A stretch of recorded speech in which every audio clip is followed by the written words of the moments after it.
Just to go over the agenda real quick, we will have updates from the St. Louis Metropolitan Police Department. Recording in progress.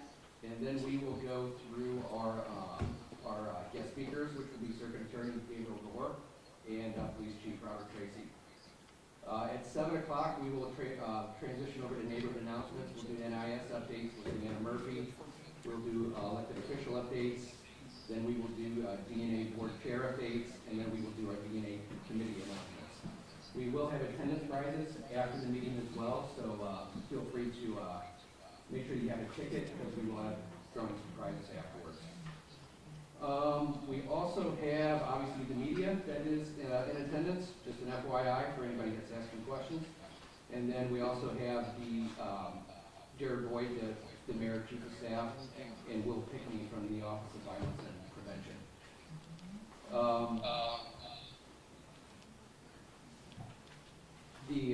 The library does close at 8 p.m., so we do have to get out of here by 7:45. So just an FYI, and then we do have an after meeting gathering at Hair of the Dog, which is just around the corner on Washington at 1212 Washington. So just to go over some quick rules of the meeting, if you have a question, please come down to the microphone here. When we start taking questions, you can line up and ask your question for the speaker. Please be mindful of the length of the questions. Please keep them maybe 30 seconds or so. Keep it short and to the point. We'll have plenty of people that want to ask questions, and we want to try to take as many as possible. Make sure you speak loudly so everybody can hear you. And then for the Zoom folks, please put your microphones on mute. And if you have questions, please feel free to raise your virtual icon or utilize the chat. And then lastly, please be respectful, no personal insults or inappropriate language will be tolerated. So we'll go ahead and get started.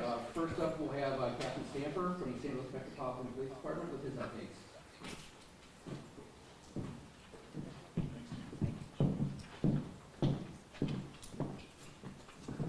Good evening, everyone. As I usually do, I usually start off the meeting by kind of giving a picture of what some of our stats look like in the downtown west neighborhood.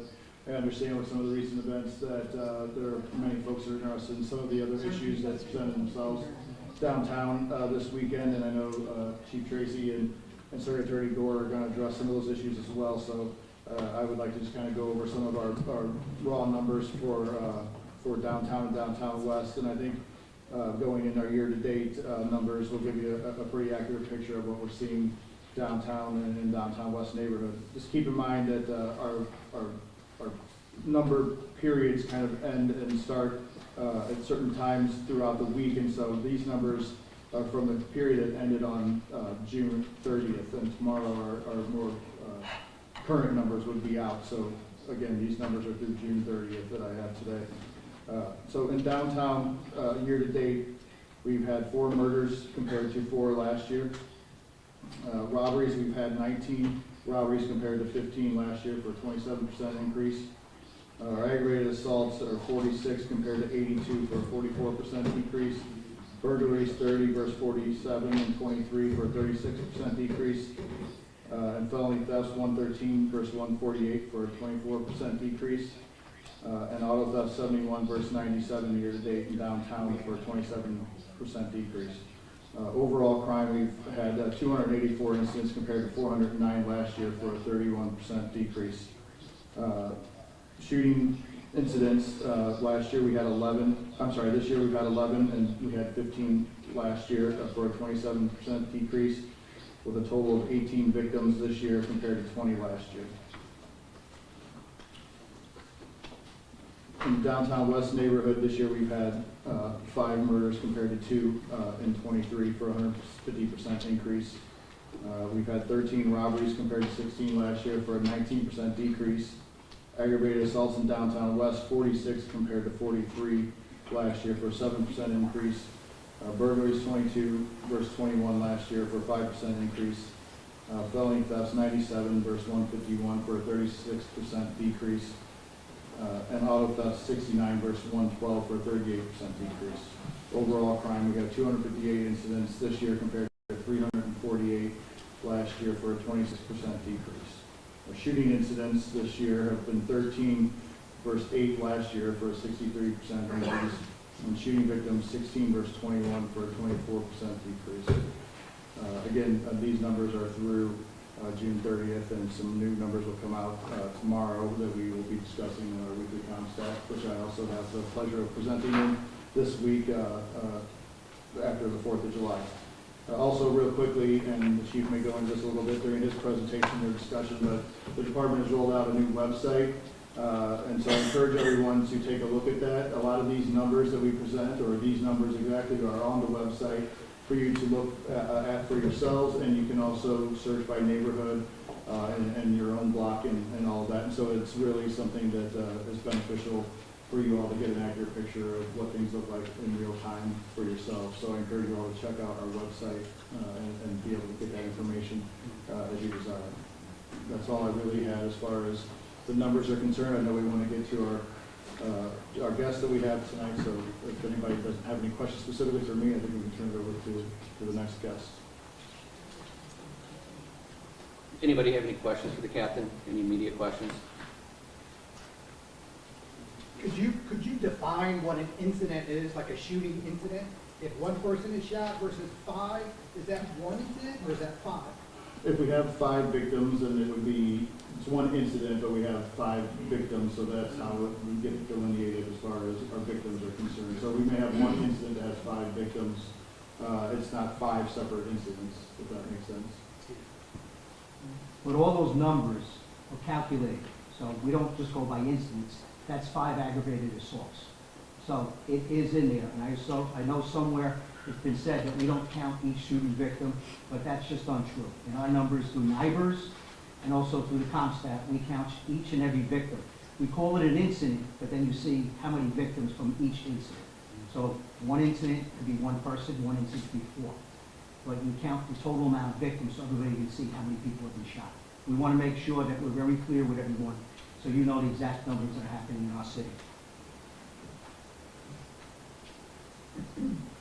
My name is Manuel Shalmal, and I would like to make you aware that there are some judges in the city of St. Louis that are human trafficking the elderly and disabled.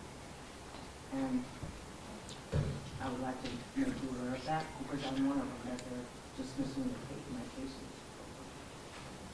I've tried to file criminal charges 3 separate times at Central, 3rd District, and 4th, and I was denied every time.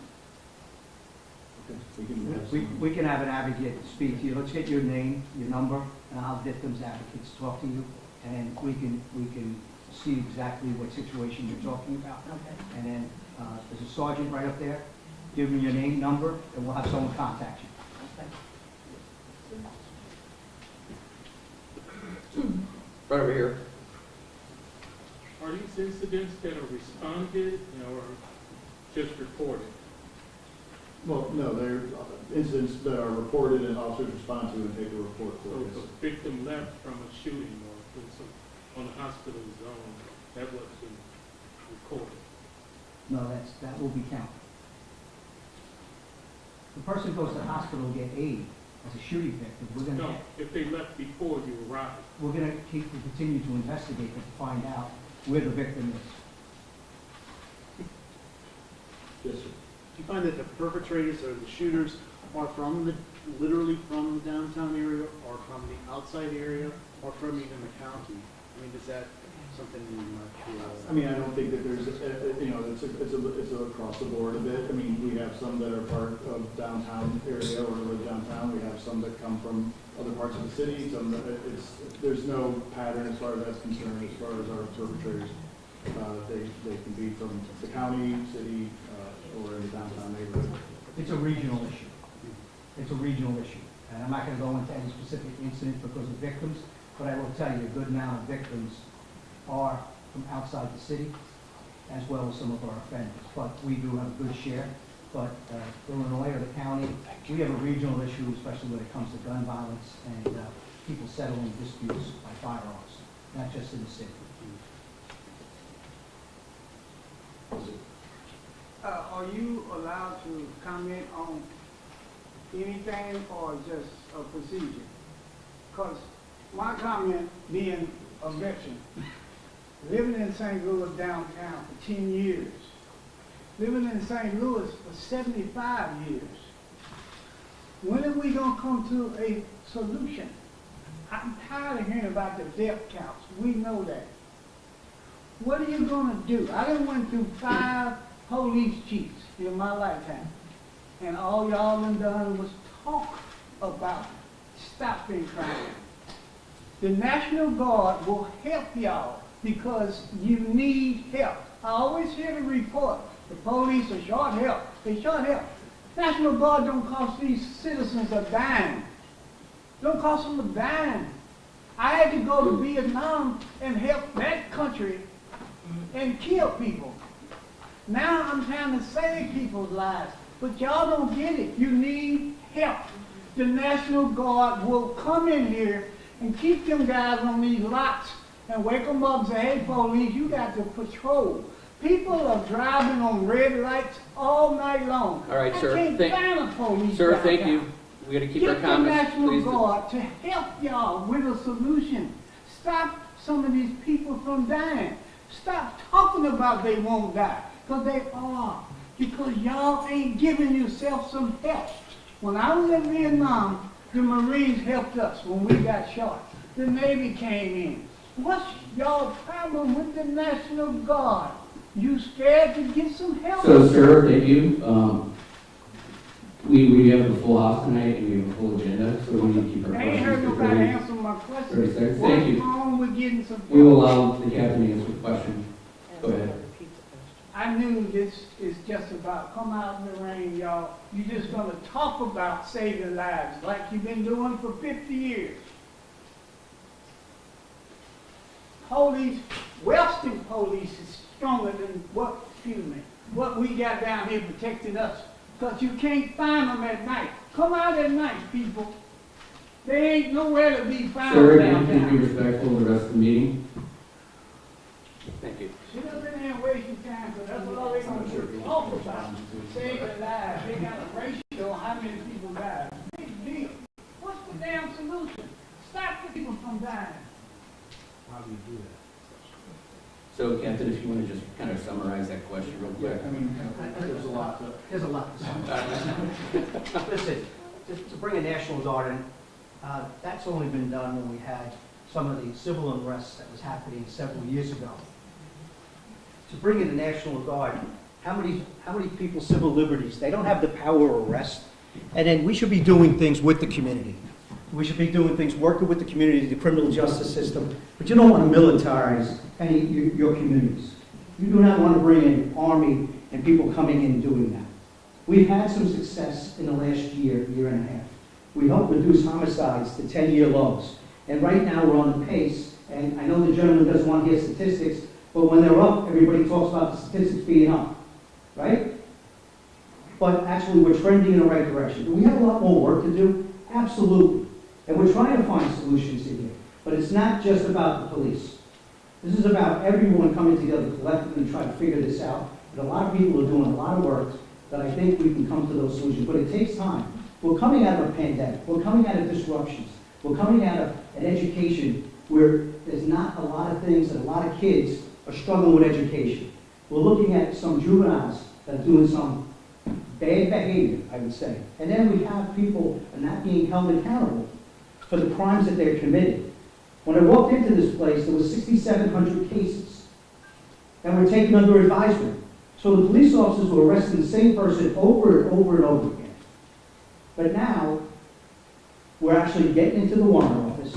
We're seeing an assistant circuit attorney, and charges are being charged on each individual. But that was a short time ago when it wasn't being done. And the gentleman you're going to hear from tonight, that had to build up an office where now he's charging all the individuals. We're getting to the trials, we're getting to the indictments, and the officers don't have to rearrest the same person over and over and over again. And there'd be court-ordered solutions, there's diversion programs to put in place. I don't want to steal the circuit attorney's thunder, but that all matters following what the police do. And we have to give that a chance. And we were down to 10-year lows in homicides, and actually we're trending lower than last year, but way too many. Still way too many. And we're going to continue to go after that. We're never going to surrender. We might be down with police officers. So is every police department in the United States. It's rare that a police department snap down with personnel. But we're starting to come back up. we're starting to make sure that we're getting people into the academy. Are we losing to attrition? Not as much as we used to be. But we can't surrender, and we're not surrendering to the National Guard coming into a city. That's in extreme cases, and it was used in several cities a few years ago. But we gotta figure this out together. We're gonna continue to work as a police department. We're gonna make sure that with the officers that we do have, they're doing a tremendous job, and I wanna thank them for staying and continuing this profession, and the ones that keep coming in. But I think that's where we gotta be, so that's my answer to the National Guard. Thank you. Any other questions for the captain? Immediate I questions? have one. Go ahead. You had your hand I had a follow-up to that gentleman's question. I was a combat veteran from a different war, but what about, you had mentioned people's liberties, people crossing the street, getting run over. I gotta jump back up on the curb, I hear gunfire, unanswered blocks from the police stationary, gunfire going on for a while. Fireworks all night, street racing, within earshot of the police department, because I live near you guys. And what about the state police? What about getting them? Other communities, I've seen that done in other states, where they can come in and help and just do some traffic enforcement. Just protect the city's rights of way. The city just cedes its rights of way to criminals and violators. And it's just, I know it's not violent crime, but it's dangerous and destructive. Well, it sets the tone of lawlessness that other crimes, if you don't take care of the little things, bigger things are going to happen. More violence is going to happen. And I just talked about all these jurisdictions being down in personnel. I'm not here to talk about other jurisdictions, but if you go do your homework, Kansas City, state police, they are suffering from the same things that we are. They don't have the discretionary resources to be putting in other places right now. So they're not at full strength. They're not at full strength either. It's not a St. Louis issue. So what we got to do is we got to come together and find solutions on how we can do things more efficiently, strategically. And when it comes to the lawlessness with traffic, that really came out of, the last city I was in, I see it in this city, there is behavior that needs to be changed. And there's some of the things that we're doing with technology, how red light cameras, speeding cameras, love to bring them back in. I know it was found unconstitutional the way it was done in the state, but it's civil court summonses in other places. But our officers are working in conjunction. If you go on our website, and we do put that out, and we proactively put that out, we've done well over a dozen missions with the state police and the county police on the highways in specific neighborhoods where we are giving out summonses to some of the high impact areas.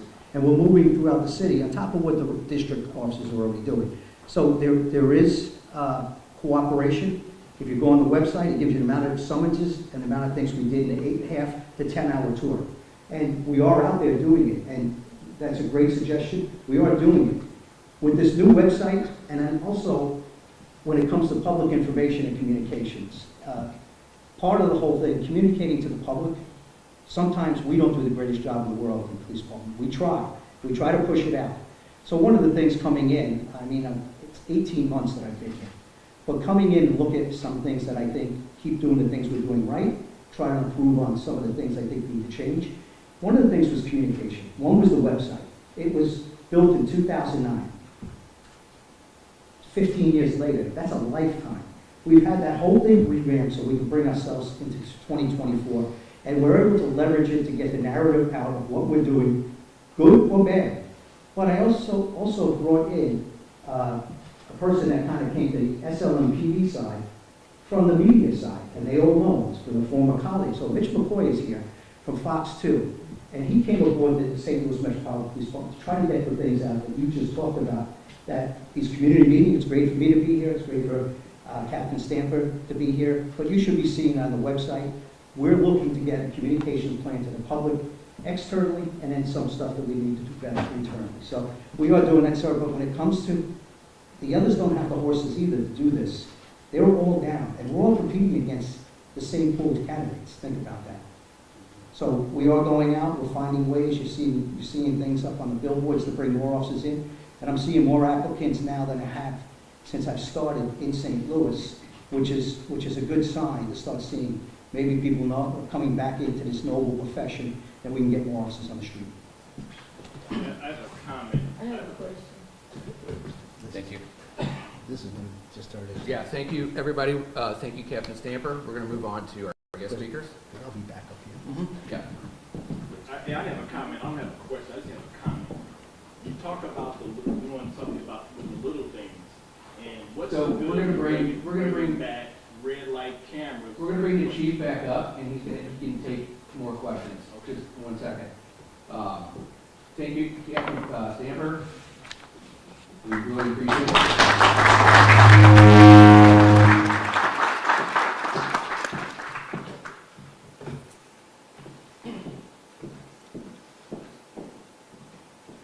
All right, moving on to the next part of our agenda, obviously, which is our guest speakers.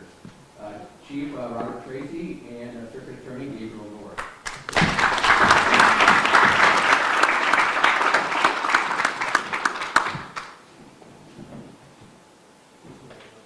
Yeah. Good evening. It's a pleasure to be here with you all. I'll go first here and give an update on what we're working on at the Circuit Attorney's Office. I've now been in the Circuit Attorney's Office for a little over a year. I was appointed in May of 2023. First of all, since I'm here with Chief Tracy, I'll talk about the relationship that we have with the St. Louis Metropolitan Police Department. It's a very strong working relationship. I said from the day I was appointed that when you don't have a relationship between the police department and the Circuit Attorney's Office that is built on trust, mutual respect, and collaboration, the biggest victims of that are the citizens of the city of St. Louis. So Chief Tracy and I have worked hard from day one that I was appointed to build that relationship. And as Chief Tracy already referenced, the most kind of direct interaction between the Circuit Attorney's Office and the St. Louis Metropolitan Police Department occurs in the warrant office, where we process and make charging decisions on a daily basis. And that is really how we support the work of Chief Tracy and his officers. So, for instance, when I was appointed Circuit Attorney, there were 6,700 applications for warrants pending in the Circuit Attorney's Office that had not been reviewed. What does that mean? That means that there were 6,700 instances of police officers going out, conducting an investigation, doing the hard work that's necessary to build cases, and not having those cases acted upon. I have been successful in putting a team in place of a lot of very experienced prosecutors and some new young attorneys. And that team has gone about working their way through those 6,700 applications for warrants. Importantly, in those 6,700 applications for warrants that had not been reviewed, there were several hundred violent crimes in there. And some of them were the same alleged offenders committing the violent crimes again and again. So one way in which I know that our work has had an immediate impact on public safety is that those repeat violent offenders, we've charged and are holding them accountable. And where appropriate, where we have alleged offenders who, based on the allegations against them, based on their criminal histories, are people who we believe it's demonstrated pose a danger to the community, we seek to hold them without bond pending trial. And we're able to do that because we are processing cases faster and we're getting people their day in court faster, so you don't run into the constitutional issues when you have somebody who's detained pending trial. So that's kind of the area where we directly intersect with the St. Louis Metropolitan Police Department. It's been a strong relationship, and we will continue to support their work. One thing I've heard repeatedly is that, the officers who are on the job, who are out there every day working to serve the citizens of St. Louis, the one thing they've really appreciated is that they now know that their work will have an impact, that when they apply for warrants and bring cases to our office, they will be acted upon. So we will continue to do that work. Just real briefly, the other things that my office is focused on.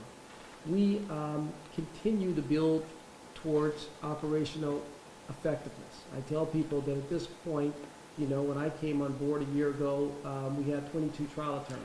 That was down from a staff of about 60. We're facing twice as many cases as historically the office faces, so we're understaffed and we have twice as many cases as typical. So we've got a long way to go, a lot of work to do to get back to operational effectiveness.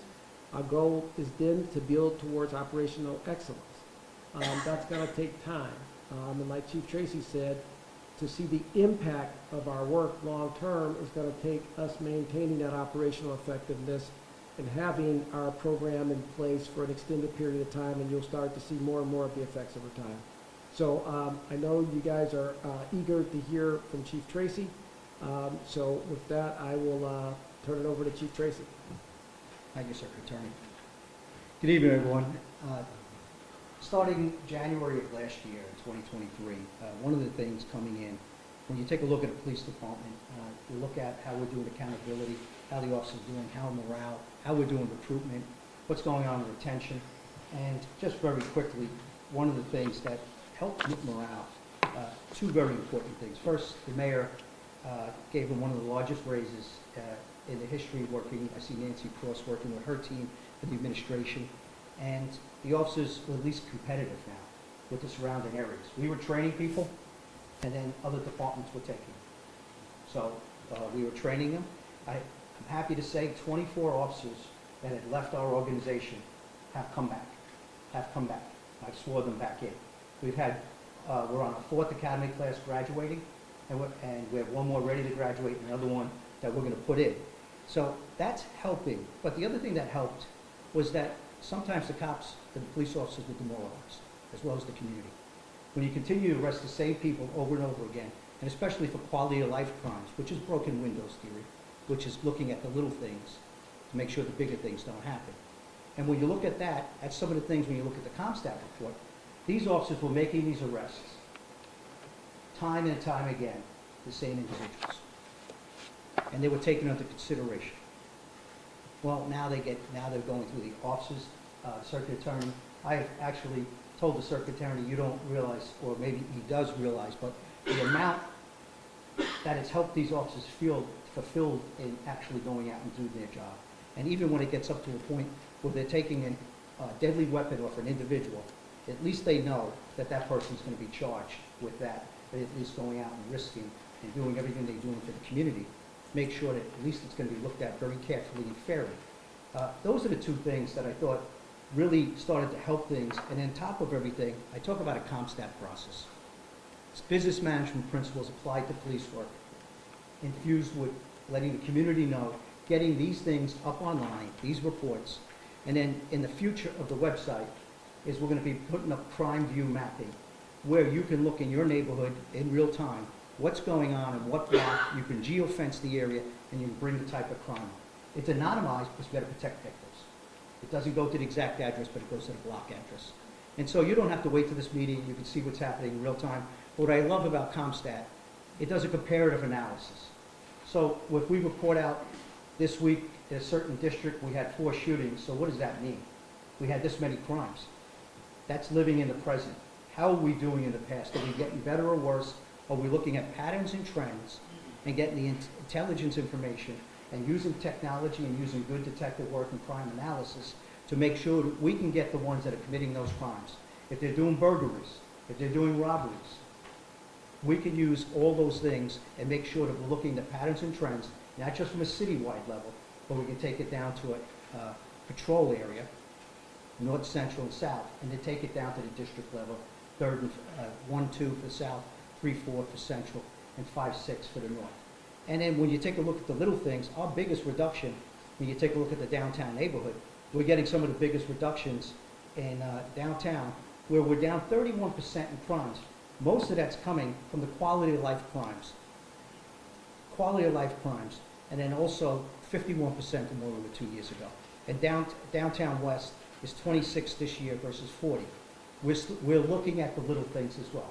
When it comes to traffic enforcement, sir, that's a big thing on me, because I really believe we have to get back into that. We have to make sure that we're getting back in it, and if we can get that technology there, that could start limiting the amount of people that do not want to get that ticket, so it's less people going through and it's more manageable for us to continue to enforce. I'm with you, and I'm with you on all those things, and we're trying to do a lot of these things as we're building our force back up and learning the strategy. So these are the type of things that when you go in, you look at these things.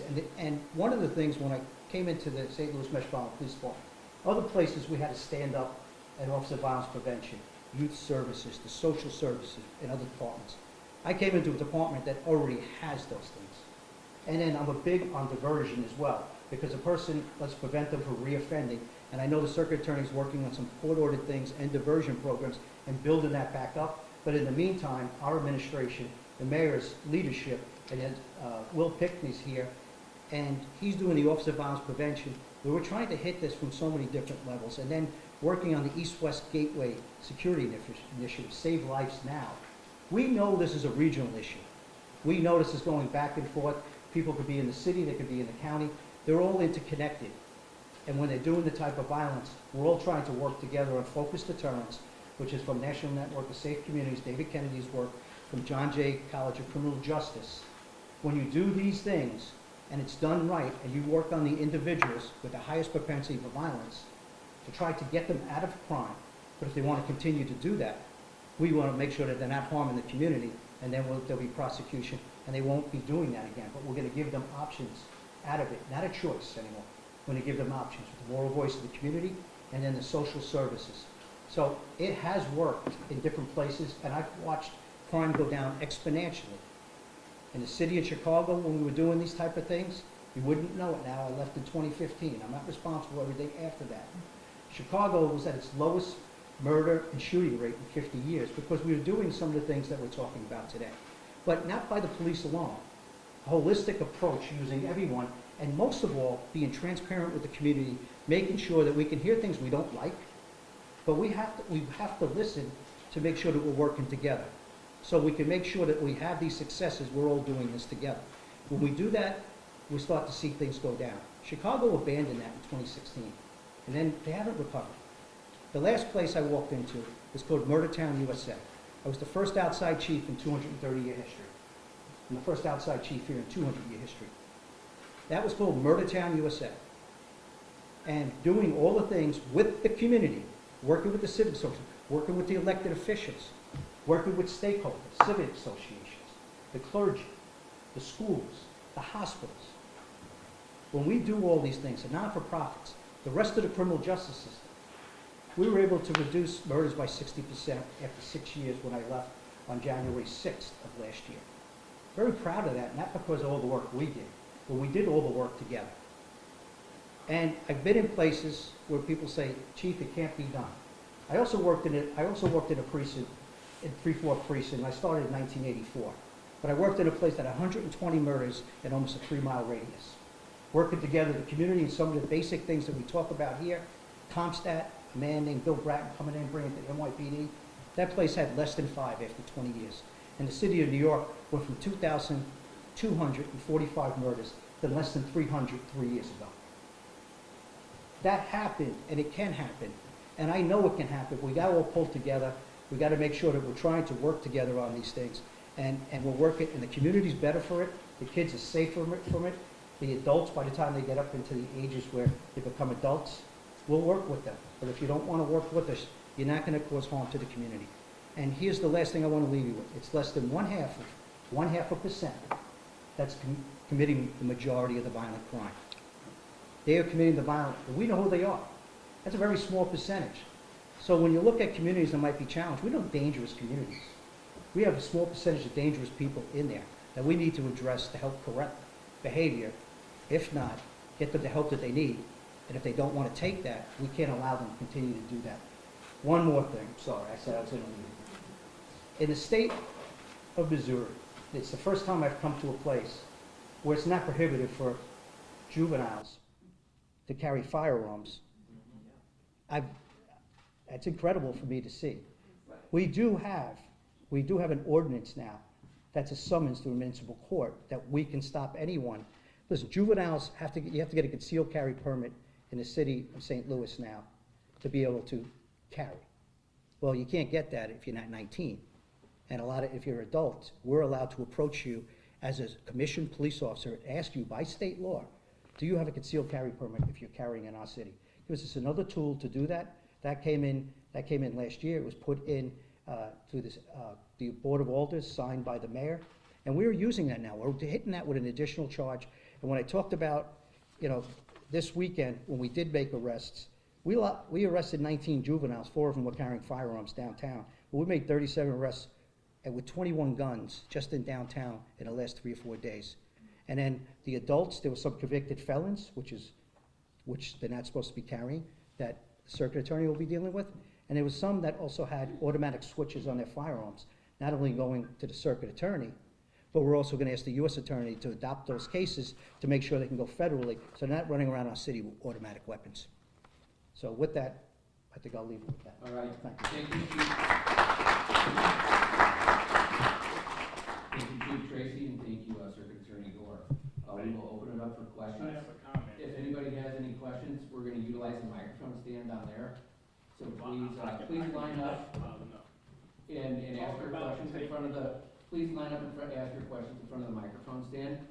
We will go in order, and please keep your, please be mindful, we do have a lot of questions in the chat, and we have a lot of people in person that are going to want to ask questions. So, working? Yep. All right. Hi, my name is Adam Warren, I'm a lifelong resident of the city, worked 34 years for the St. Louis Fire Department. You talk about bringing this technology back with these red light cameras.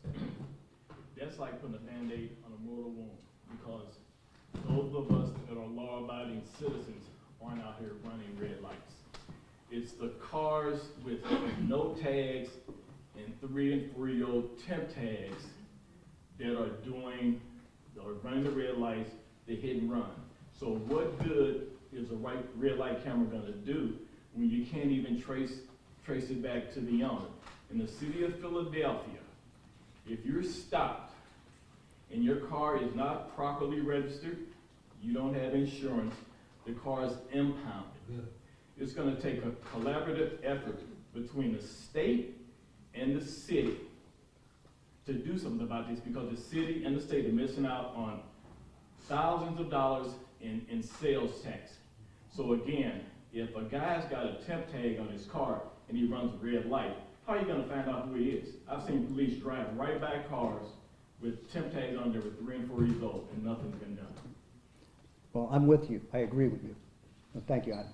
And coming to the state, there's something that I know the state legislature, and I don't know if there's any reps that are here, but it's something that they're looking at. I did buy a new car. One of the promises of when you take your wife 800 miles, she wanted a new car, so I had to buy her a new car. But I bought it here, registered in the state, and I was pulled it off the lot. I said, where do I pay my taxes to get my real plate? And a lot of other states, you get your plate, you're not allowed to pull it off with a temporary. And what happens is that leads to behavior that your temp tag expires and you don't pay for it. And that all snuck up on me. And you better not have the police chief with expired tag, make sure my wife got over there a couple of days before it expired. But that has to be addressed where it should be taken care of at the dealership. That's a smart way to eliminate some of the issues. But then you wouldn't have the expired tag. But then after you do have your plate, they're gonna expire.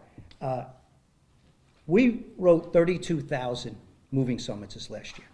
7,200 of them were for expired tags or no tags. The next thing is, can we start to impound them and do things like that? These are all the things, everything's on the table.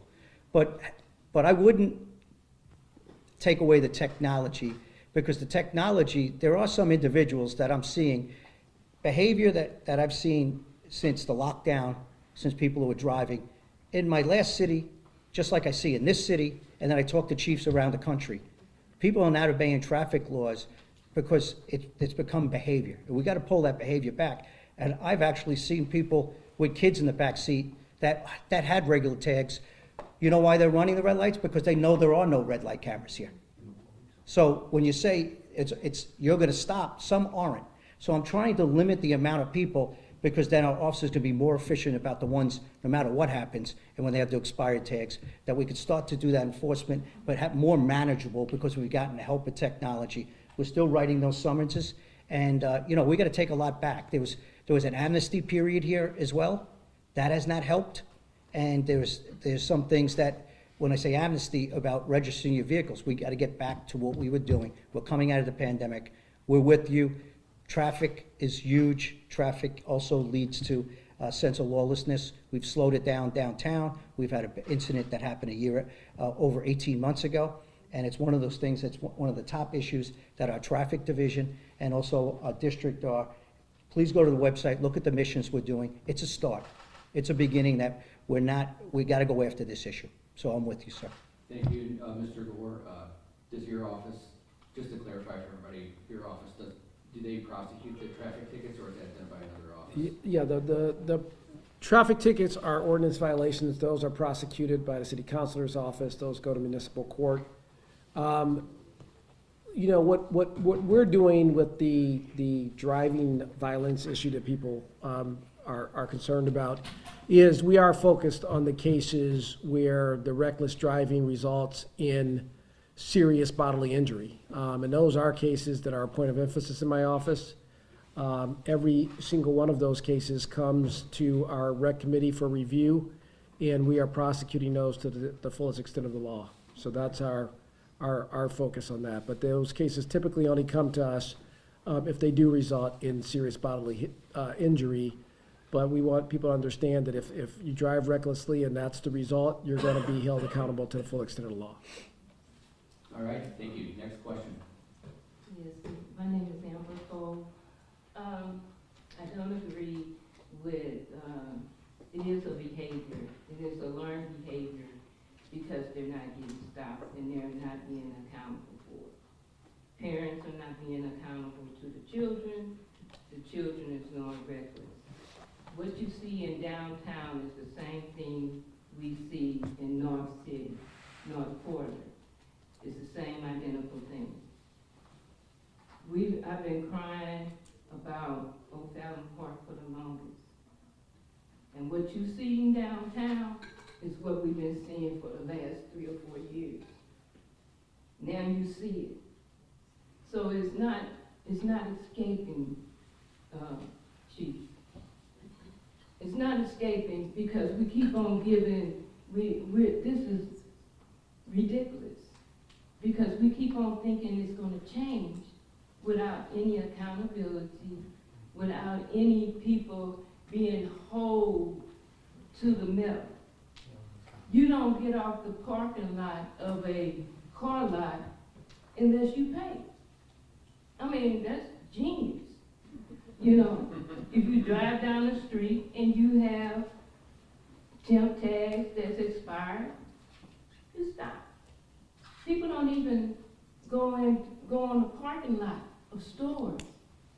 And as I got handicapped because I can't walk far. People sitting in the handicap and not moving, just looking at you. And we have off-duty police. Now, I can understand the young man that left out of here because that's hurt, that's pain. And you have to feel our pain that we're going through because we're suffering. We're suffering out here, waiting. And so I don't have 6 years. I don't even know if I'll make it in a couple of years. I don't have 6 years to wait for legislation and all that when it can be taken care of. All right, thank you. Chief No, Tracy? don't do that. Don't do that. Don't do that. Because that's what the young man did. You did to that young man, and although he was over. Understood. We do have other Okay. questions though, and we have limited time. Thank you. Thank you. Ma'am, in O'Fallon Park, some of the things we've been doing, we saw in Fairgrounds Park, we started seeing some things that were happening up there. With our major, Donnell Moore, we can continue to talk about what we can do on directed patrols. I will tell you, that place, the districts up there, we are summoning more than any other district in the city, trying to take some of that back. So we are summoning up there. He does have a traffic person. We can sit down and talk about it. We see each other in the north part of the city at many community meetings, so we'll continue to work on it. Thank you. Thank you. Arnold Stricker Printers Loss. I appreciate what she said, because it's not just a downtown situation, it is a North City situation. But my question relates to this, is what's your decision-making process to determine priorities? For instance, in the social media post, this is from one of the media outlets, the police department expressed concerns that the downtown area is becoming a gathering spot for people looking to create problems. Well, those of us who live downtown, it's like, no duh. We've known that, okay? Part of this is what happened on the 4th of July parade. There was plenty of police and law enforcement around. That night, there was very little to be seen. And this is the second year in a row in which we've had those kinds of situations happen. And last year, the police department admitted that they were caught unaware, and one would think that there would be a little heightened awareness of what would be going on the night of July 4th. Should the white shirts more go out with the blue shirts? Should we have more of a relationship with St. Louis County Police Department to bring more officers in? What is the solution? What are your priorities in determining your policing? Thank you. Okay, well, first of all, I don't know who said, I don't know who that's attributed to, that we were unprepared or we weren't unaware, I'm not exactly sure, but we look at every operational plan, and we do after-action reviews. And we looked at all our plans from what happened year to year, and we adjust accordingly.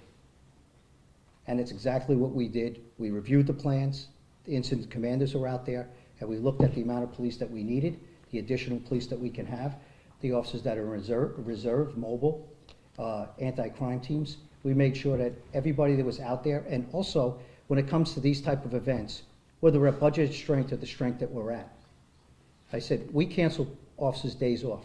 So unless you have a contractual vacation at that time, we want to make sure we keep the rest of the city safe as we give additional resources downtown for events like this. We will adjust.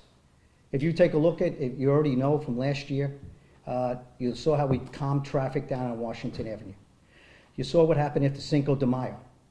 And then the parade actually went, the after-party parade, went to Washington Street. You put all the plans in place to take care of within social media. People can coalesce very quickly. We made sure that that's not happening. And when we take a look at what happened the other night, as far as things, we do a very good evaluation. We got a plan in place that is ready for what we are used to, but then also the unknown, or people can coalesce with people that are downtown. And listen, there's thousands and thousands of people that had a great time. And when I always talk, it's a small percentage of people, although it was a big number, but it was small compared to the amount of who we policed all day long and who had all three events. And it was after the event where people coalesced. And when they got together, had to put a plan in place to contain it, to keep everybody safe, keep our officers safe, and make sure that we could mitigate that. And that's what we do. Next year, we'll take a good look at this, and we'll have plans in place to see exactly what we can do, change. We're always reviewing our plans. People adjust to us. Downtown started now moving back with people, when we move them out of parks, they started coming back at 2:30, 3 o'clock in the morning. So we adjust to them. I don't want to give up our tactical plans here, because I know some people might be listening. It goes through social media. Some individuals that want to hang out downtown after midnight and or be downtown unsupervised. I want to make sure that we're doing the best that we can, and we're making sure that we have the right amount of officers, and we put them in place from operational plans. So taking a look at this, I had an after-action review the next day, make sure that what we did, and then also another after-action review this morning. And so we'll be prepared for what happened that night when people coalesced together, what we can do different to prepare ourselves. But we've prepared for what we saw in the years past, but we also had to bring people together to contain it and to make sure we mitigate it before the night was over, or before morning came. So those are the type of things you have to do in policing, and you got to make sure you be able to adjust, and you have to recognize some things. Even a perfect plan, after the Pride Parade, no one has done a sleeping dragon here in a long, long time, and they held up that parade for 90 minutes. So we got out in front of it to talk about those things, that's something that's not going to happen. We adjusted to that, and it didn't happen, and the same thing's going to happen for next year, so thank you. Good evening, everyone. I'm short, so I echo everything that everybody's saying. I work for the Department of Revenue. I see the bird plates we're not supposed to have them on the street. Our plates are red, white, and blue. So when you see a bird plate, you're supposed to snatch it. Because that means that person is not legal, they may not have insurance, and they could kill somebody. These youth out here, they're stealing these cars. You know, you guys gotta do a better job. I've been to other states, like Atlanta, Texas. They get behind those youth, and they pull them over, and if they don't have their stuff in order, they're going to jail. I don't understand. I'm not a punk, but I'm in the house by 8 because these youth out here don't have no respect. Right. And when you say you're holding them accountable, are you holding the parents accountable? You say you got repeaters, send them to the Army. If they want to fight like that, if they want to carry a gun, send them over there. We used to have a program called Scared Straight, and they scared them straight. So maybe they need to go over there to the military and fight with the guns, since they want to total like that. If they're repeaters, send them over there. Since you keep putting them out there, they keep doing the same thing. You know, We can only arrest them, and then the rest of the criminal justice system has to make some of the decisions you just talked about. I hope they do, because I see the place with the tape, they can snatch somebody's sticker and put it up there, and I guess because I work. Now, I just gave you a tip. There should be no bird placed on the street, period. Those are gone. We into some new plates now. That's a tip you should know about anyway. Okay? So if you get behind a bird plate, they need to come out. Because in the county, they bring us boxes of plates. They've been snatching. You know, I just feel so unsafe right now. And I see you down here. I'm in North City. What are you guys going to do over there? What are you going to do over there? Because I'm afraid. And on my street, there's a bunch of elderlies, and we all try to look out for them. But the police presence is not strong. And I know the pandemic, a lot of jobs are gone, but we used to have sub-police stations. They used to be there. They used to drive up and down the street. You know, they had no issues with stopping. I mean, I'm literally afraid for my mom, All right, who's over thank you, 80. ma'am. So- Thank you for your question. I'd like to turn Will it let over him to- answer my question? I'll turn it over to the chief. and- Okay, stop talking and you then. can Come on, answer. sir. Answer my question, please. We're taking a Help look, us. we're taking a look at everything. We're making sure, ma'am, I'm sitting okay, down. okay, very good. I'm listening. Okay, I hear you. We'll make sure, what part of the city do you live in, downtown or up here? No, North City, North City. McLaren. Okay. Right over there for Riverview with all this stuff that's Mhm. going on. All right. Okay, and Donnell Moore, I just talked about the major that's up in the area. Do you go to any of the community meetings? I try to, but I work too. Okay, all right, so if I get your number, some of the things that are specific to your area, that sergeant that I already sent someone earlier, right up there, he's up in the blue shirt. If you can give me your name, your number and everything, I'll have the major and I'll have the commander talk to you about some of the certain conditions in your area that we can see if we can work on together to alleviate or improve. Okay. Thank you very much, Thank ma'am. you for answering me Thank and giving me my respect. Thank you. I do respect you, ma'am. Thank you. Hello. Hello, Chief Tracy and Circuit Attorney Gordon. Thank you to Downtown for hosting this forum.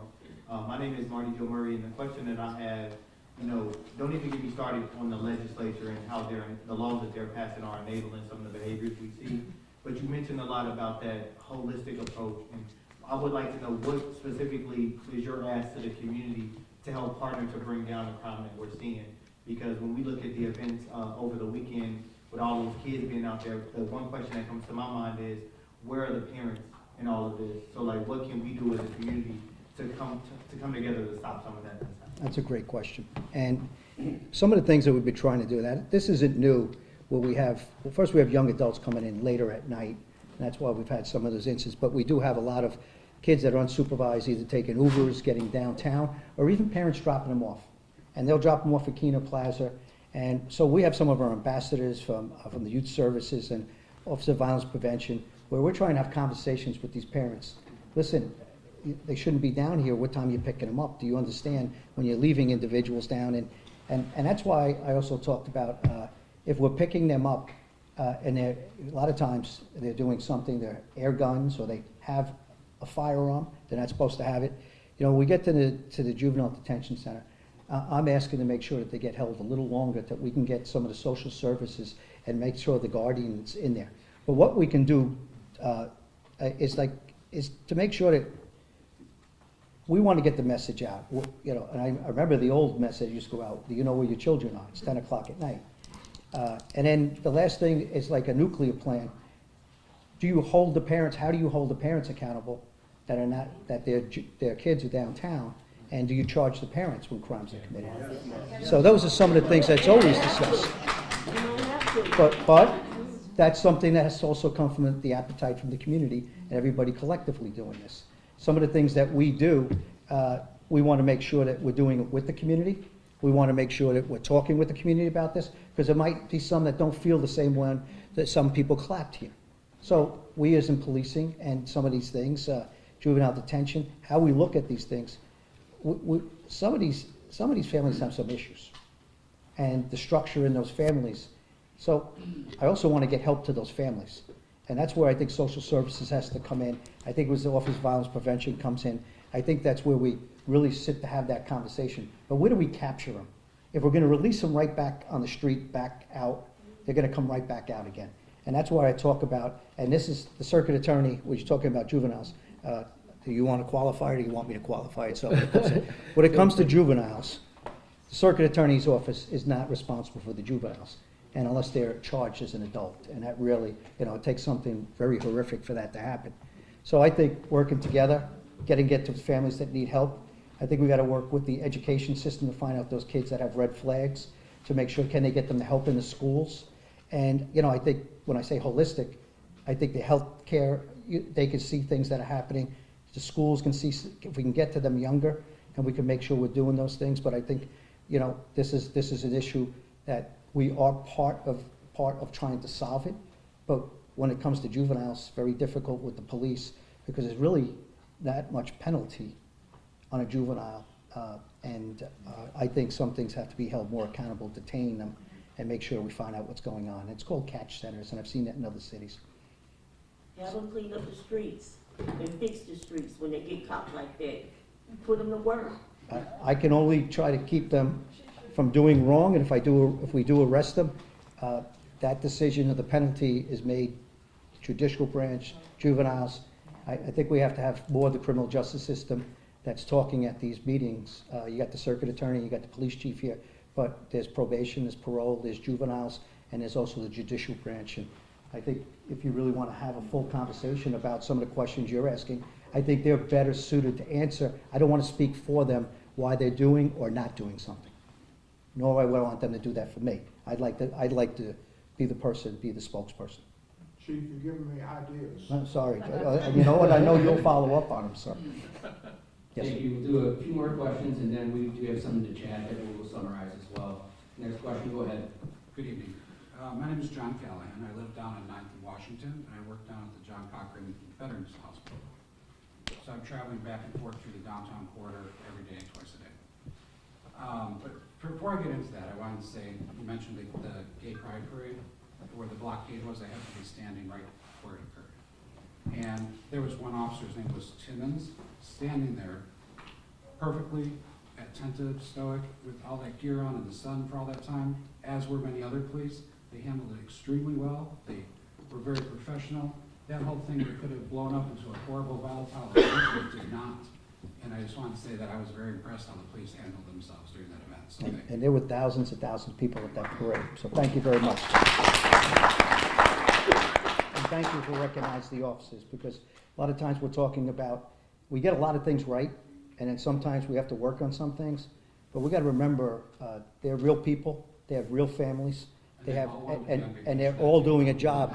What? I'm sorry. They all wanted to be on vacation that day. And they all wanted to be on vacation, not just on the Pride, but they also for July 4th with their families. And we canceled their days off. So they're out there, and they're doing a tremendous job. And thank you for recognizing the ones. We always talk about the ones that they're leaving the profession, they're going to other police departments. So I just want to celebrate the ones that stay and the ones that are coming on. And so you that's just. What I was going to bring up. Go ahead, sir, but thank you. Corridor a lot. And I understand police are here to enforce, and the attorneys here you issue warrants. I don't know how this all fits together, but I don't know where the city is. you talk about arresting people that run red lights, arrest me right now. Because I run a red light probably every day. I sit there at the red light and I'm an obstacle. After 5 or 6 people go around me, I'm going to be rear-ended, and finally I just go through the light. And so the 9 people behind me. The city lights are not timed well. They don't have traffic flow in mind. The side things are broken off. They don't work, it doesn't work, and that is a major problem with traffic in the downtown corridor and other places. I've seen it in other places in St. Louis. But the investment in the traffic lights and things, I don't see it there. And Can I answer that real quick?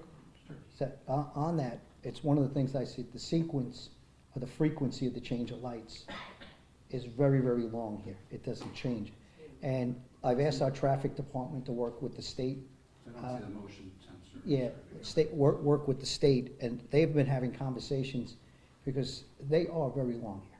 Yeah. They are very long. So I've asked our traffic leaders, can you bring that up in a meeting, see if we can start sequencing, not so you can catch them to go faster, but certainly not wait for them so long. And I hear you. And how all the pieces fit together, I'm not sure, because then I'm parked on the street by the VA. I'm in the hospital all day serving veterans. And I come out and I have a parking ticket on my car for $20. And I'm thinking to myself, really, with all this stuff I watch and see, they're worried about me.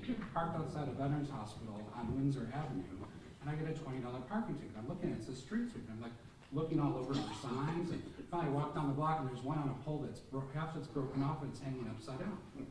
And I have a $20 ticket. I am a lawbreaker.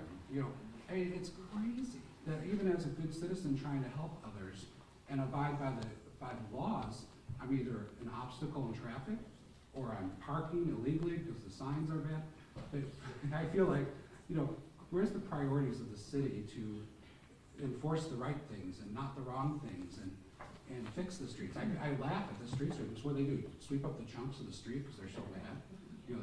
It's all coming apart. So I don't know where the city is in all this, but I think a lot of these problems, the city really needs to get involved so you can enforce the right things, and you can issue the right warrants, because, I'm a lawbreaker in the city. I'm sorry I am, but I almost have to.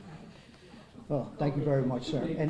And some of your information that you gave me, there's other parts where I just don't, I write it down, but I also, if it's not something I can do something about, I will get it to other members of the administration so they can hear your concern. Certainly. Thank you. All right, next question. Good evening, everyone. My name is Vivian Sahir Bailey. I'm the program manager of Show Me Peace, Violence Intervention Team, by way of the OVP in Mission St. Louis. You talked earlier about collaboration, and I believe that it's very important for us to do our job as violence interrupters. What we've experienced as of late, when we respond to an active scene, we're treated almost as if we're an impediment to the investigation. And we're not there to impede any police procedure. But we can get information, we can resolve retaliations, we can calm things down in a way that the police never could, because the community doesn't really have a strong trust in policing. We know that since Ferguson. So it allows us to go in as credible messengers, engage with the people, build relationships, and get on the preventative end of crime. See, we're not in the business of making deals. We're trying to prevent these young brothers and sisters from going to jail and from catching cases. And it kind of breaks my heart when I hear our people in this city think that the solution is to lock up our young folks. Lock them up. Get behind them. Chase them down. That ain't gonna fix the problem because they're not afraid of it. Maybe if you have a conversation, maybe if you provide some opportunities, we collectively provide some opportunities, some training opportunities, because we know, those of us who are in the know that crime is associated with addiction and poverty and trauma. Thank you. So you got a collaboration of 3 different things that contribute to why people are breaking the law. People don't just wake up every day and want to commit crime. It's contributing factors to that. So we can't overlook all of those factors and say, well, we're going to hire more police, we're going to tighten up on the laws. These young people are not afraid of that. I'm telling you.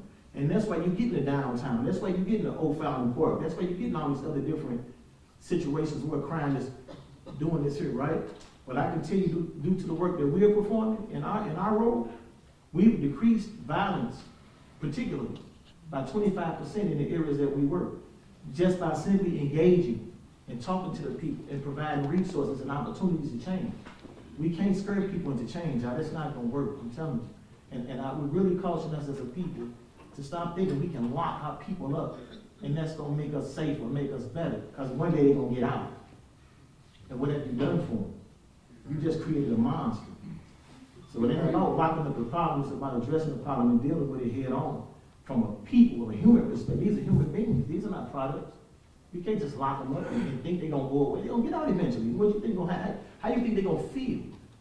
All right, sir, thank you for your comments and questions. Thanks, thanks for what you, thanks for what you do. And some of the work that you just talked about, I went into Focus Deterrence National Network of Safe Communities, Save Lives Now. I know we'll pick these here if there's issues that bringing you into roll calls, making sure you meet the police officers so we can get to know who's out there, who's the credible messenger. Let's work on this and we'll pick these here. And I'd love you to have a conversation and let's get together on it. Absolutely, I think it's important for us, Yeah. man, so we're not looked at it as the enemies of the state, right? We're trying to help, but in our own way, you know. Y'all have a job to do, and we have a role that we play in the process of decreasing violence and harm. So all I'm saying is give us the same respect, because we don't have badges, we don't have guns, we don't have vets. We going into hostile situations on heart and faith, right? So allow us the space to do what we need to do, and really, if we can do what we need to do, it helps y'all. Yeah, let's talk. I'm a big believer in focus deterrence. You heard David Kennedy's work. Interrupters, it's worked in other cities when implemented properly.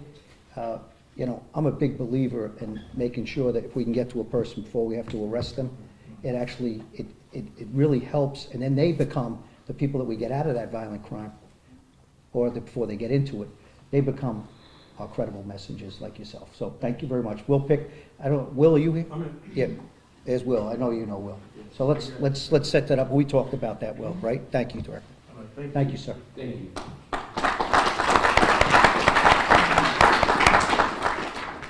Good evening, everyone.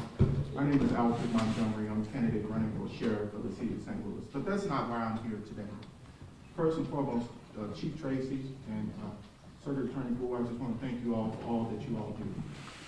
On the 4th of July, that night is totally unacceptable for a city that's moving forward. Ladies and gentlemen, what we are dealing with is youth that are very smart.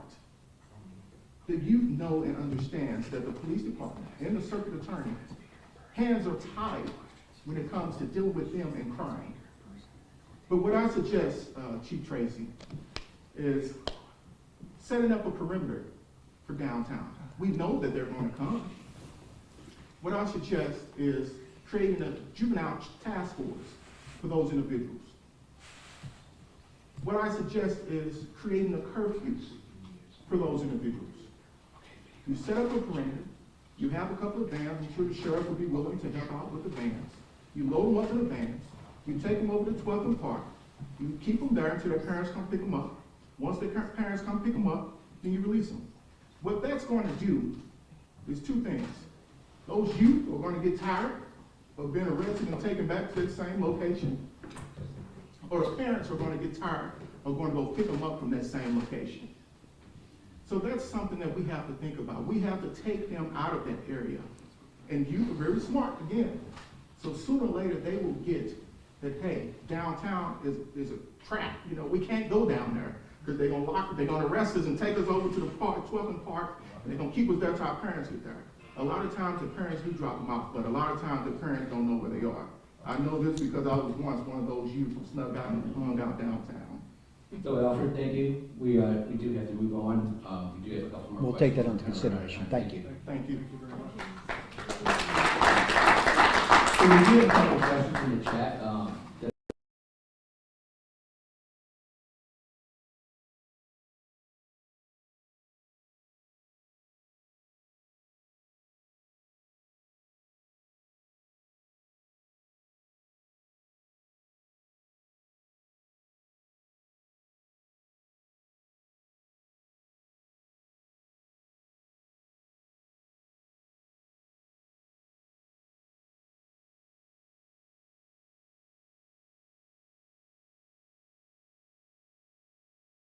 you get somewhat of, you might get some drug dealing activity that's caused some of the violence amongst some of the unhoused or individuals down there.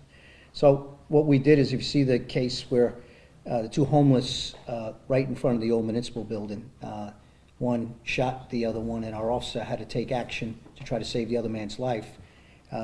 Immediately, we cleared that, we put fencing, and what we're finding is that even when you're putting up tents, now it's becoming, we're finding out the tent is being used as a place to store narcotics and deal from. So we're going around and ensuring that the tents, we're removing them, not allowing them to happen. And, you know, it's a ground game, and at the same time, you have to, where people are in their life, you don't want to take away their dignity, and especially some of the unhoused. And, you know, we do have places for them to go. Some choose not to. Some choose not to go for the services that we have. And so you're dealing with some addiction issues. You're dealing with some mental health issues. You know, so we try to have a compassionate way that we go out it, but when violence starts to happen, and, you know, regardless of that, we've taken action on some areas, and then as that continues, we have to take a good look at another area where we're starting to see unhoused and also people that are congregating, loitering for the sense of dealing drugs or just hanging out there. And we're going to take a good look at that as things continue to happen. And we're also finding solutions with the administration, with housing, where we're putting them, treatment. So these are a lot of things that we have to do. And if they are committing crimes, I think some of the things, once they get into the system, that's where the diversion or court-ordered treatment can happen. And I think that's why I believe when we had 6,700 cases, we weren't doing anyone any favors thinking, oh, they're a victim of being homeless or unhoused. I feel that there were other things that are happening if they were committing crimes, that we can get them the help that they need. And I think that's some of the things we got to continue to work on. Okay, thank you. And then we have two more questions at the microphone, and then James has a question from somebody in the back. So if you want to go first real quick. Yes, yes, my name is Roger Simmermaker. I'm at Tucker and Washington Avenue. And you talked earlier about paying attention to the small things so they don't become bigger things.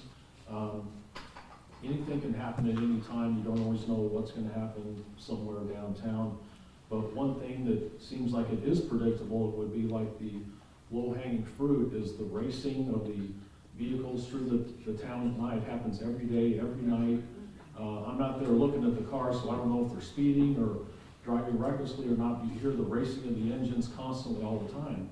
So being that that is something that's kind of predictable, is there a reason that's not being followed up on or paid attention to? Is it manpower? I know it's not a homicide, it's not an assault, things like that, but like you said, pay attention to some of the small things so they don't become the big things.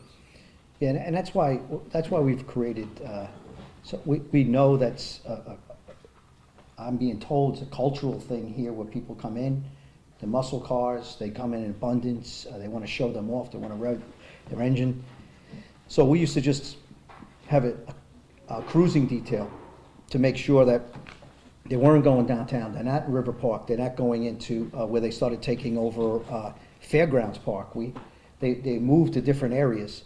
I will tell you that we have made a dent where even on social media, a lot of them are talked about, we're not doing cruising. If there's individuals doing it, we have to go after it on an individual basis. So we're going after them coming down and doing that type of behavior, especially on Washington where they like to cruise, but also in Riverview Park up there. They're going up there, and when they don't comply when we're pulling them over, we have tactical stops if they're not going to pull over for us, and we will tow their vehicles and we will impound their vehicles. And there's been dozens upon dozens that we have done, and then it's one of the things that you just saw Captain Stamper, who's here. You see Major Pierre Benoist, who's the major over 3rd and 4th District. Times of day, coming to these meetings. They're going to stay afterwards, as well as my sergeant. I'm here to grab information. Let's talk about that. That's why I have them here. So it's not just coming from the chief. They're seeing the concerns of the community, because they're lower to the ground, and I got to give them the tools to get the job done. but they're the ones that are going to be doing the day-to-day operations in each one of your areas. So Captain Pierre Benoist and Captain Chris Stamper are right up top. If you could talk to them about some of those things, we'll take a look at that. Thank you very much, sir. Thank you.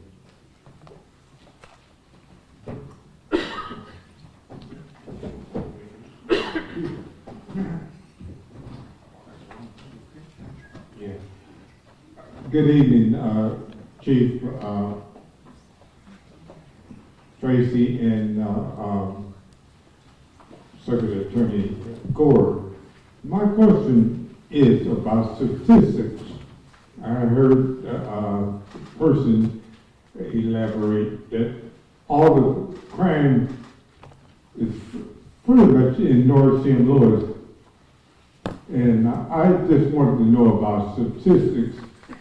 Whether it's about race or is it about the area you live in, gentrification? I'll hit on statistics. I would just say that, you know, there are high crime areas, you know, of different demographic makeups. So it's definitely not an issue of race. But I do think a lot of it is you're not going to see, in your economically disadvantaged neighborhoods, you do see more violent crime. That's something that's pretty consistent. And we do have, you know, areas in the city where we consistently see the highest levels of violent crime. But those areas are situated north side, south side. So.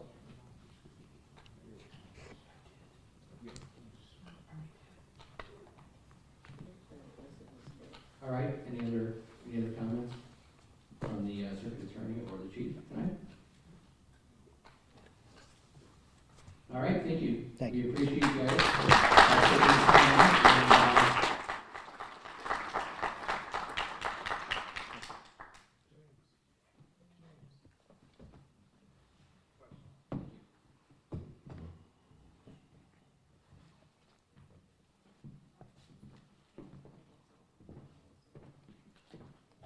All right, now we will go into some updates for elected officials.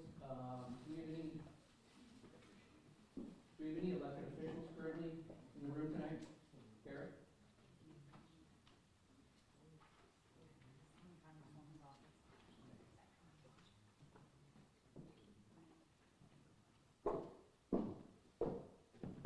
How do you want me to do this? Not used to all the microphones up here. Good evening, everyone. My name is Kara Spencer, and I am the alderperson of the 8th Ward, which, for those of you who don't know, is the southern half, essentially, of downtown. I'll give you just my thoughts. You know, I just want to say, you know, for all the residents here that live downtown, I'm very sorry about what happened over the weekend. You know, I'm horrified by the events that took place in our downtown. I want to tell you that, you know, I came down here with my son. We rode our bikes from our house to the arch grounds for the festivities. It was fabulous. The air show didn't have Patty Wagstaff, my favorite pilot, but it was a really phenomenal show. I was really glad to see that back again. We had a lot of fun. Of course, the events that took place afterwards are truly horrifying. You know, I'm also dismayed by the exit of the state of Missouri out of downtown that was announced last week. The Wainwright building is just truly a huge loss for our city. It's a huge loss for our downtown. It's a huge loss for our revenue stream beyond view. 600 state workers were losing their tax revenue. These are big problems. And I you know, just may continue to see issues with the railway exchange. What I'm focusing on is your legislative representative. First of all, we just got through the budget cycle. You know, I'm proud I'm the chair of Budget and Public Employees. As the chair of that committee, we were able to get Circuit Attorney Gore an additional $500,000 to shore up his diversion portion of his office and to get some additional professional staff in the Circuit Attorney's office, which I believe is very, very important. I'm also going to be pivoting right now, obviously, and focusing on public employees. This is critically important. We are down 30% across city departments. That includes our police department. It is very, very difficult. It's impossible to do our job as a city if we don't have those staff members. We can fund it, we can okay the budget at the Board of Aldermen, but if we are not hiring and staffing those positions, the job can't get done. So that's what I'm going to be focused on. Of course, it's not something I can directly control, but we will be having hearings and hearing from the general public. A couple of other things on the legislative front. I was really grateful, I am really grateful to hear the chief talk about the gun bill that I issued last year, that it's being enforced, that the policies, that it's being effective. And I'm grateful to the officers who are enforcing that. We are pivoting, I'm pivoting and trying to find a workaround, a creative solution on something similar within state law that we can do with regards to reckless driving. You know, I'm hearing you all loud and clearly with regards to the temp tags and license plates. And it is truly, you know, it's dismaying to see that on a regular basis. You know, there is no reason to have a car that has a temp tag on it that's 3 or 4 years old. It is beyond what is reasonable to expect anyone. So, you know, I share your concerns on that front. And, you know, at the end of the day, I do recognize that the crime issue, particularly downtown, is a regional issue. You see the reports, these are not just downtown residents that are involved, but it's primarily downtown in the city of St. Louis, North St. Louis, and downtown where these activities are taking place. And that is truly, truly a major problem for all of us. So, you know, I'm focused on it, I'm hearing you, and I think the first step in solving these issues is recognizing that we have a problem. With that, I'll take any questions from anybody on the legislative front of what my current role as a city alderperson representing downtown is. One more. Yeah. If the state isn't gonna do anything about these temp tags, why not introduce an ordinance to address that? If you get caught in the city of St. Louis and town your car, and you can't get your car back until you pay all the fines. It's a simple fix. The state won't do it, you know, then why not do it yourself? The state, in the state of Missouri, you need a license to go fish, but you don't need a license to get a gun. So it's all backwards. I'm with you. I think that is absolutely a great point. I will tell you, it is not currently legal to drive a vehicle in the city of St. Louis without a license, a current license plate, or insurance.